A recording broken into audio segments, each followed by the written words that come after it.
So hello everyone, my name is Hsiao Ming and I'm the Tribe Lead for Government Digital Services Engineering Productivity team. And I'm Junyu, the Tech Lead for the Developer Portal, also part of the Engineering Productivity team. Right, so Junyi, today is an exciting day for us today because we are here to talk about the Developers Portal. So this has been something that your team has been working on for quite a while. Can you share with us what it is about? Of course. So the Developer Portal right now is available at developer.gov.sg. It's a site containing all the kinds of information regarding building digital products within and also for the government. So project teams, both within and outside of government, have told us the pain points that they're facing when trying to adopt and connect to government technologies.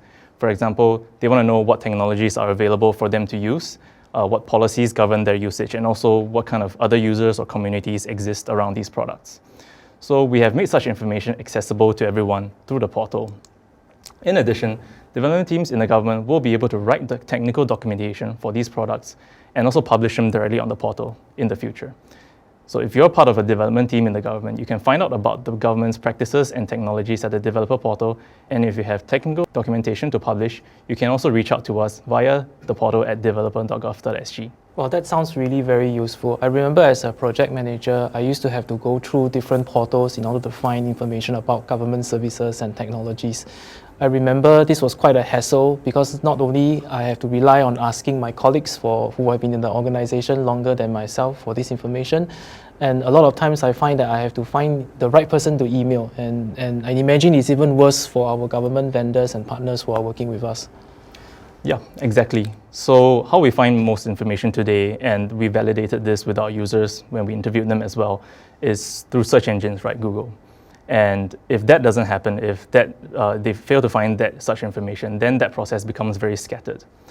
Some will go to various sites to browse based on guesswork. Some will go to people they know, colleagues, to see if they can help them point in the correct direction. For example, many of us may have heard of SGTS, the Singapore Government Tech Stack, and know on a high level what it's supposed to be and what it's supposed to achieve. But many people also have a question of what are the exact technologies that is actually within this stack? What are the ones that they can use and for what purposes? And that's one of the things that we actually aim to do with demystifying some of these government technologies on the developer portal itself. Wow, excellent. Well, what kind of information can people expect to see in the developers portal? And how are we making sure that this information is relevant to engineering teams? Right, so we talked about a lot of engineering teams, development teams who are building government products, right? Developers, project managers, delivery managers. And we found some common questions that everybody was asking, right? What is the product that we can use? How can we use it? And what are the benefits? What are the features? What are the roadmaps? How do I get started? With the developer portal, people can understand what technologies are out there. They can discover these technologies, how they can be used, how they can be integrated. And we believe that this will be helpful for our government development teams as well as the vendors.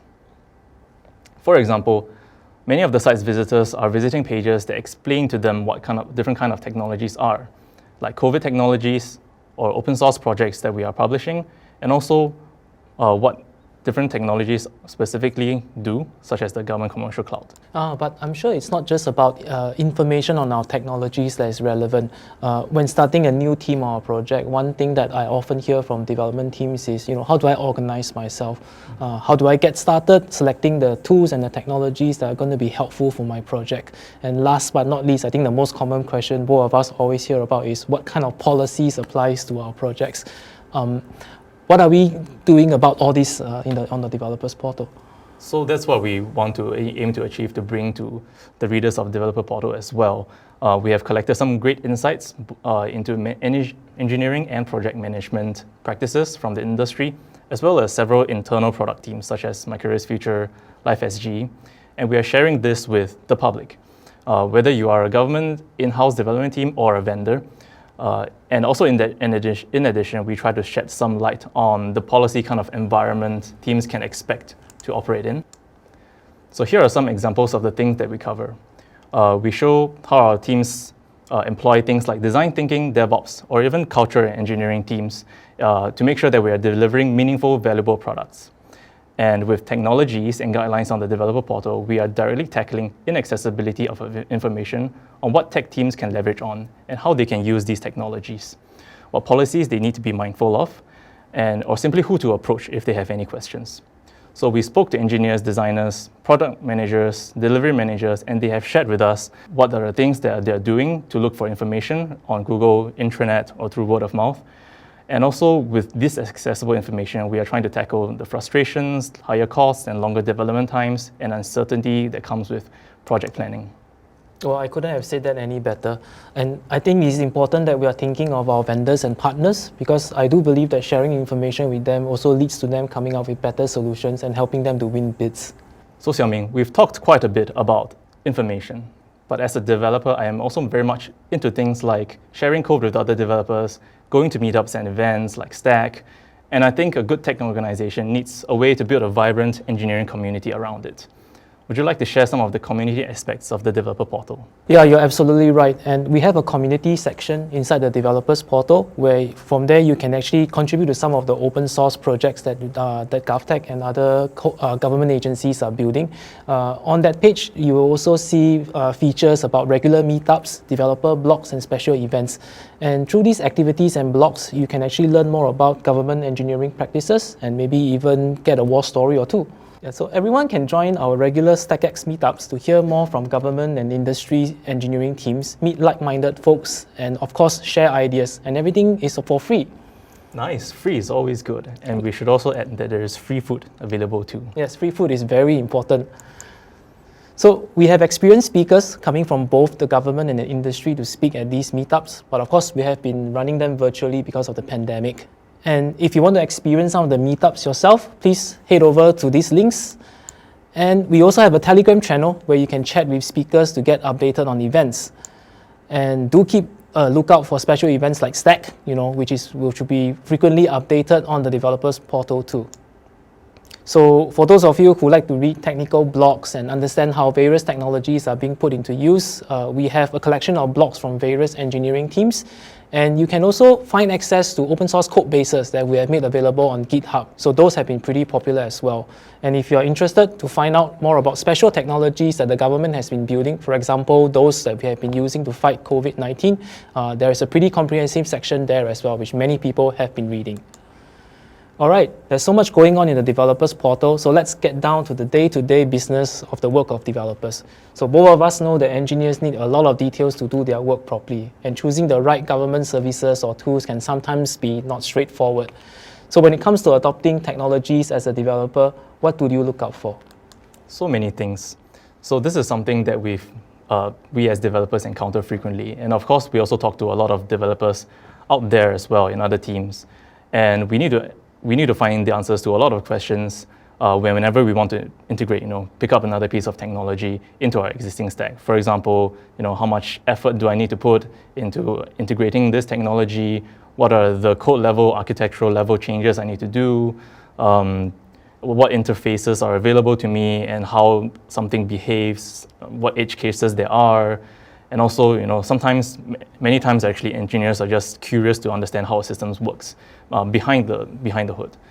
So as mentioned previously, such technical documentation is pretty hard to find and access historically. That is true. I think some government teams are still not so comfortable about exposing the internals of their systems to the public. They need to have a way of exposing documentation, but only to authorized users. Would you like to explain how we tackled this problem in the developers portal? So yes, we are providing a technical documentation service as part of the developer portal. It uses a whole-of-government engineer-facing login system called TechPass, which is also in development and expected to be in production soon. Once you log in, the service will let engineers read technical documentation that contains guides and references on different government technologies. Government engineering teams can also write and publish documentation if they wish to, using text-based standards such as Markdown and Open API specifications.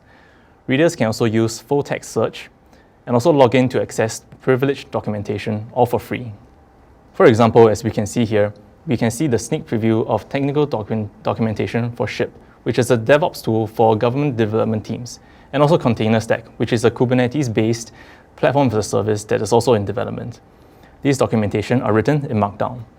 You can also see an example of documentation page for an Open API specification as well, which can be either written in YAML or JSON format. Wow, cool. So now we have come to the part that I find very interesting, which is the publishing workflow itself.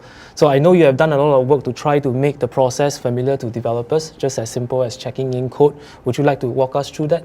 So for developer documentation, we rely on quite a few open standards and open source tools such as OAuth, GitHub, Markdown, and OpenAPI specifications. Developers simply have to write text files in Markdown or YAML JSON, commit them to a Git repository, and link that up to the developer portal. They can also choose the level of access for readers for their documentation.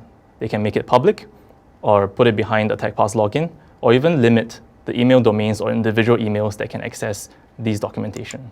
We've tried to make this a familiar experience to developers, just like a CI/CD system where you're committing files to Git.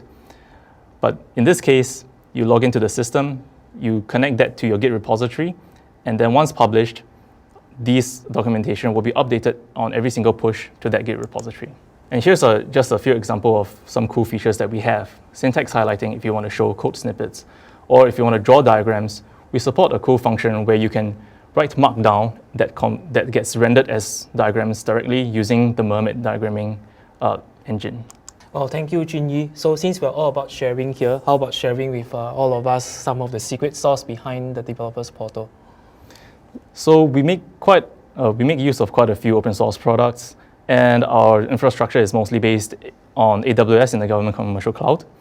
We have a static site portion that runs on Jekyll and Amplify, which is served from a CDN. We also have portions of the site running on standard web application stack, which is Node, React, Vue, and as well as based on database technologies such as Postgres, Elasticsearch, as well as things like OAuth and other infrastructure components.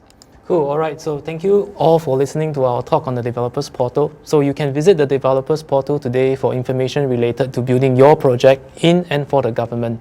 We hope that it addresses the difficulties developers have been experiencing when trying to get information on government technologies, guidelines, and policies.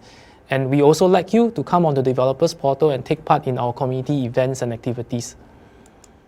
In addition, development teams will be able to write technical documentation for their own products and publish them on the portal. You can also find out about government engineering practices and links to our technology blogs through the developer portal. If you want more information, you can reach out to us via email or through the contact form at developer.gov.sg. Right. Thank you. Thank you.